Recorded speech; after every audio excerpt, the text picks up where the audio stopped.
Larry Wight is excited to come here to the Gerald Harris Memorial. He did not get here much this year, but last year he came and actually won a couple of races, including one that I thought was one of the best side-by-side races in a while, that last one at the end of the year. How you doing, first of all? Doing good. Yeah, 7 wins. How's that rate? Not where we want to be. We've kind of had an up and down season. Brewerton, we had a bunch of seconds that could have been wins. We were just falling a little short, but all in all, it's been a okay year. I think everyone's kind of having an off year. You don't really see too many guys having a normal year other than Shepard and Williamson. That's true. That seems to be a big percentage of who's winning a lot of things nowadays. What do you have to do to catch them as you look at, as you go around the track? We just got to get a little bit more consistent traveling. Brewerton and Fulton, we've got those places pretty much down pat just because it's our weekly stuff. And I don't know if the tires have changed a little bit, the cars have changed a little bit, just stuff we normally did in years past just didn't seem to really work with as much success as we used to, or maybe we're just behind the times and we need to come up with a new setup to get better. Okay. Now, if you watch the videos I put up from Oswego, Larry was the guy running the bulldozer. You told me you were actually up there today on Saturday. Yeah. Yep. What'd you do? We got up there, actually Audrey came up with me. We got there by 8 o'clock this morning and got on the tractor and just started disking and tilling and disking, just flipping it. When we get beautiful days like today, we gotta flip the dry stuff that's on top, get the wet stuff that's on bottom, and just get it even. And it seems to be drying out very well, so we'll be up there again tomorrow morning. Keep on farming it, tilling it, put a final grade on it before it starts to rain, and then Monday we'll probably start packing it in while it's raining.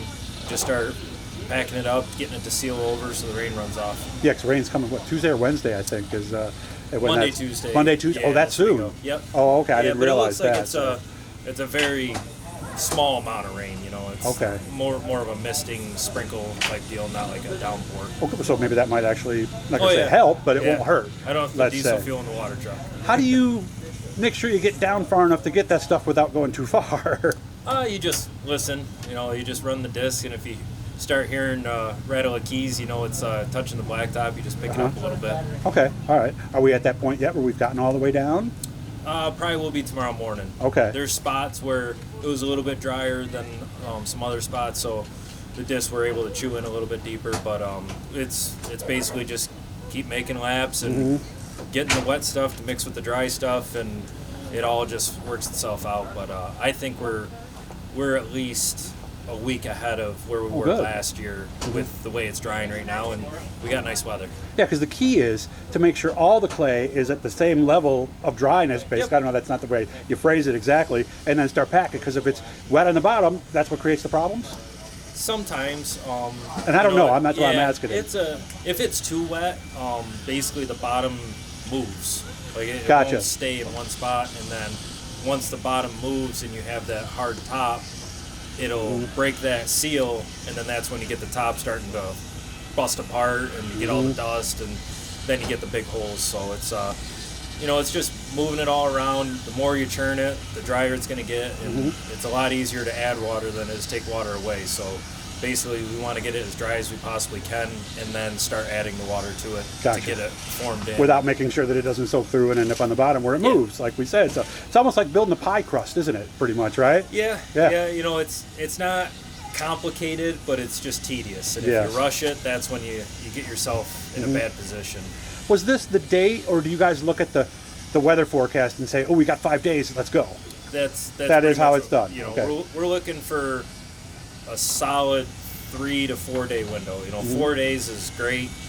You need a minimum of 3 days, because it takes 2 days to get it all down, and then you really need 1 day to just run the disc through it, get everything leveled out, get all the big chunks broken down into small stuff before you get any kind of weather.